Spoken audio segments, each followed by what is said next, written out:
कक्षा 10 संस्कृत शिक्षण में आप सभी का स्वागत। कक्षा 10 संस्कृत की पुस्तक के अंतर्गत पद्य यानी श्लोकों वाले पाठों का संकलन संस्कृत पद्य पीयूषम का चौथा पाठ मैं पढ़ा रहा हूँ, जिसमें कुल अब तक 5 श्लोक पढ़ाए जा चुके हैं। चौथा पाठ है शांति सौख्यम, क्षमा का सुख, जिसमें सरसैया पर लेटे हुए भीष्म पितामह युधिष्ठिर को क्षमा का क्या सुख होता है, क्षमा की महिमा को बताते हुए तमाम तरह से उनको समझाते हैं। अब तक कुल 5 श्लोक हो गए हैं। अब आप अगला छठा श्लोक आप देखें। अब तक आप कुल 5 श्लोक पढ़ चुके हैं, जिसमें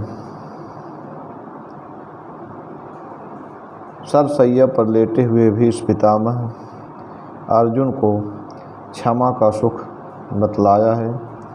अब आगे छठे श्लोक को आप देखिए। भैषज्यम एतद् दुःखस्य यदेतन्नानुचिन्तयेत् चिन्त्यमान हि न वेत् भूयश्चापि प्रवर्धते।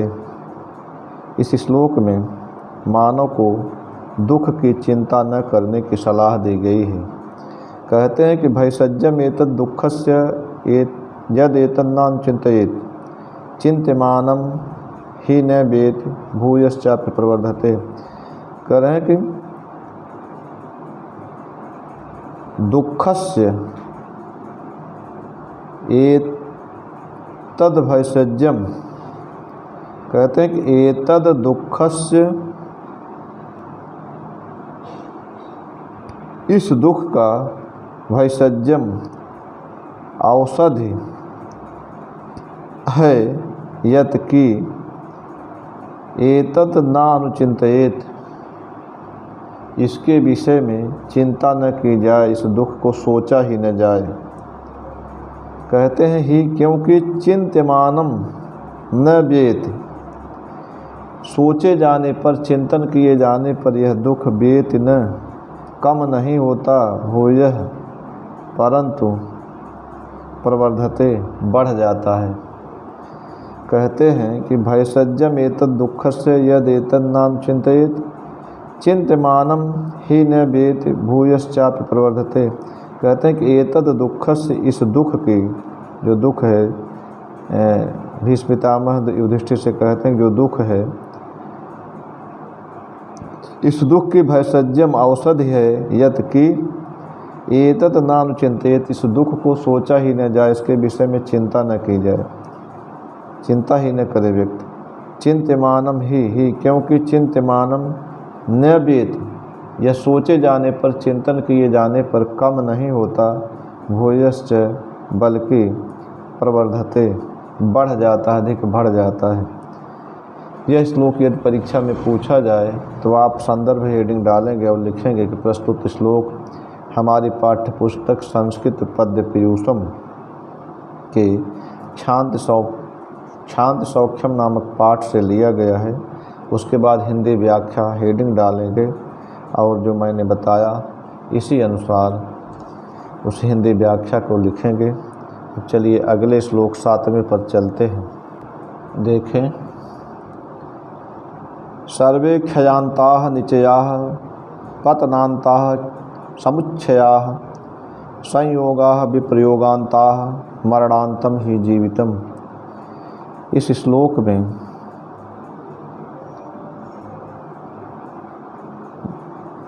भीष्म पितामह और युधिष्ठिर से कहते हैं कि जीवन में सुख और दुख से संबंधित जो स्थितियां हैं वे साथ साथ रहती हैं, तथा सभी स्थितियों का अवसान भी होता है, स्थितियां हमेशा परिवर्तित होती हैं।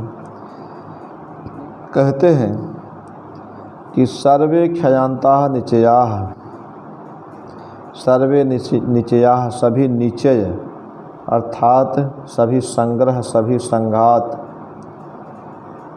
निचयाः सर्वी संघात क्षयांताः, सभी संघात का, सभी संग्रहों का अंत क्षयांताः विनाश में होता है।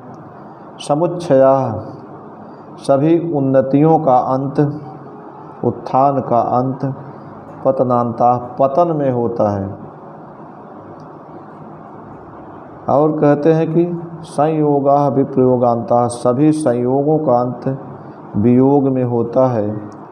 मरणांतम ही जीवितम, और जीवितम मरणांतम, जीवन का अंत मृत्यु में होता है। अर्थात कहने का तात्पर्य है, संसार में जो भी चीज़ें हैं सब नाशवान हैं, एक न एक दिन सभी नष्ट हो जाएंगी।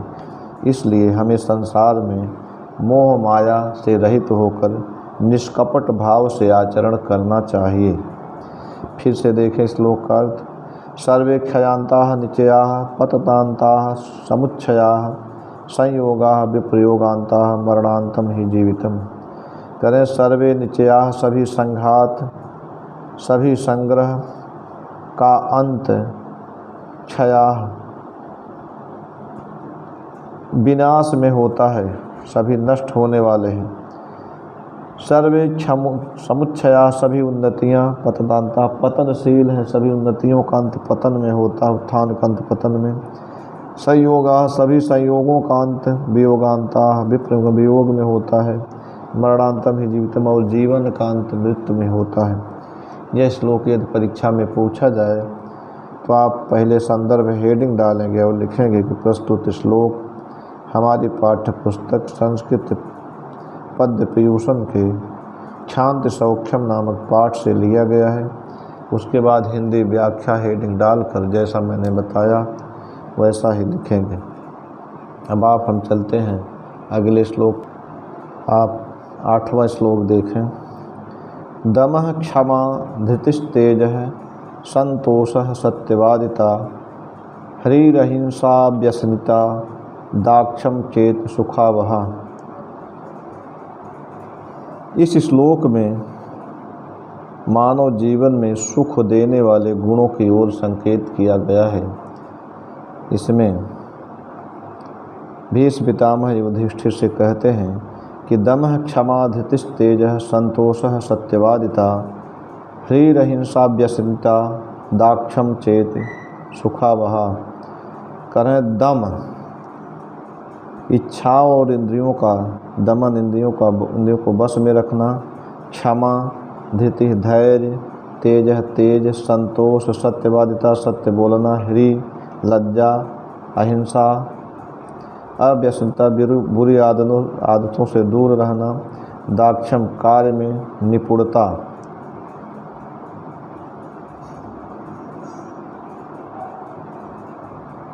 ये सुखावहा सुख के वाहक गुण हैं। जिन व्यक्तियों में ये गुण रहते हैं वह हमेशा सुखी रहता है। फिर से देखें।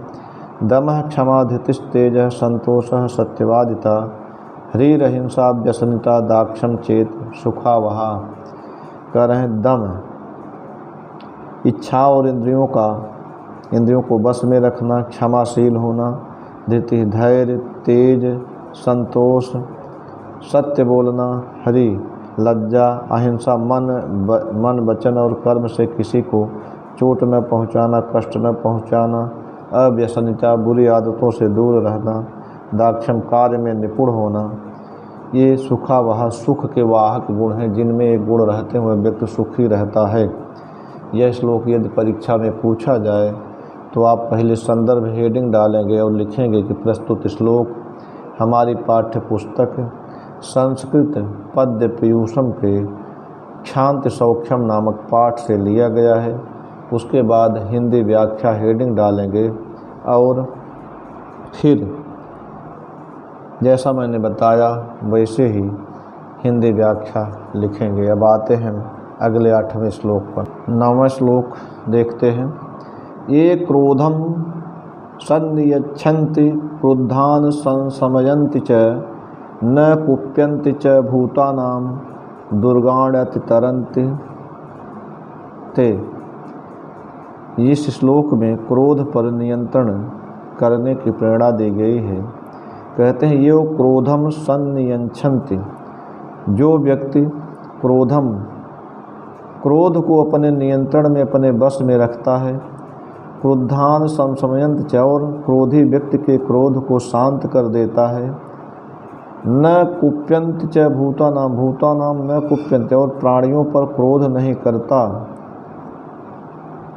नहीं करते ते वे लोग दुर्गाण कठोर विपत्तियों को भी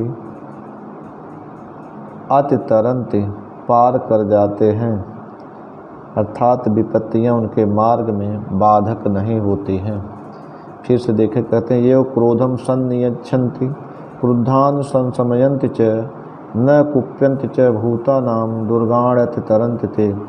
कहते हैं कि ये जो व्यक्ति क्रोधम सन्नियच्छन्ति, क्रोध को अपने वश में रखते हैं, क्रुद्धान संशमयन्ति च, जो क्रोधी व्यक्तियों के क्रोध को शांत कर देते हैं, भूतानाम न कुप्यन्ति, प्राणियों पर क्रोध नहीं करते, ते वे लोग दुर्गाण कठोर विपत्तियों को भी अति तरंत पार कर जाते हैं, अर्थात कठोर विपत्तियां, आपत्तियां भी उनके मार्ग में बाधा नहीं डाल पाती। यह श्लोक यदि परीक्षा में पूछा जाए तो आप पहले संदर्भ हेडिंग डालेंगे, उसके बाद लिखेंगे कि प्रस्तुत श्लोक हमारी पाठ्य पुस्तक संस्कृत पद्य पीयूषम के क्षांत सौक्षम नामक पाठ से लिया गया है। उसके बाद हिंदी व्याख्या हेडिंग डालेंगे और जैसा मैंने बताया वैसा लिखेंगे। अब आइए अगले 10वें और अंतिम श्लोक पर चलते हैं। 10वां और अंतिम श्लोक आप देखें। अभयम यस्य भूतेभ्यो भूतानाम अभयम यतः तस्य देहाद विमुक्तस्य भयम नास्ति कुतश्चन। करें यस्य भूतेभ्यः अभयम, जिस व्यक्ति को प्राणियों से भय नहीं लगता, जो व्यक्ति प्राणियों से नहीं डरता, भूतानाम अभयम, जिससे प्राणी नहीं डरते, जो व्यक्ति प्राणियों से नहीं डरता, प्राणियों को भय नहीं लगता, प्राणियों से भय, जिस व्यक्ति को प्राणियों से भय नहीं लगता और जिससे प्राणियों को भय नहीं लगता, अर्थात जो व्यक्ति प्राणियों से स्वयं नहीं डरता और जिससे प्राणी नहीं डरते, तस्य देहाद विमुक्त, ऐसे शरीर से मुक्त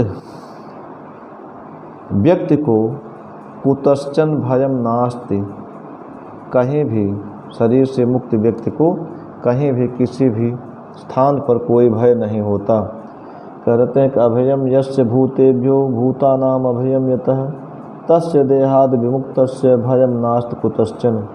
कह रहे हैं यस्य भूतेभ्यः अभयम, जो व्यक्ति प्राणियों से नहीं डरता, प्राणियों से निर्भीक रहता, अभय रहता है, और जिससे प्राणी नहीं डरते, भूतानाम यतः अभयम, जिससे प्राणी नहीं डरते, तस्य देहाद विमुक्तस्य, ऐसे देह विमुक्त, देह से रहित, देह त्याग कर देने पर ऐसे व्यक्ति को कुतश्चन भयम नास्त, कहीं भी इस लोक में हो चाहे परलोक में, कहीं भी उसे भय नहीं रहता, भय नहीं लगता, डर नहीं लगता। यह श्लोक परीक्षा में पूछा जाए तो आप पहले संदर्भ हेडिंग डालेंगे और लिखेंगे प्रस्तुत श्लोक हमारी पाठ्य पुस्तक संस्कृत पद्य पीयूषम के क्षांत सौक्षम नामक पाठ से लिया गया है। उसके बाद हिंदी व्याख्या हेडिंग डाल करके हिंदी व्याख्या को लिखेंगे। आज यह चौथा पाठ क्षांत सौक्षम पूर्ण हुआ। अगले वीडियो में अगले पाठ के साथ फिर मिलेंगे। आज यहीं तक, धन्यवाद।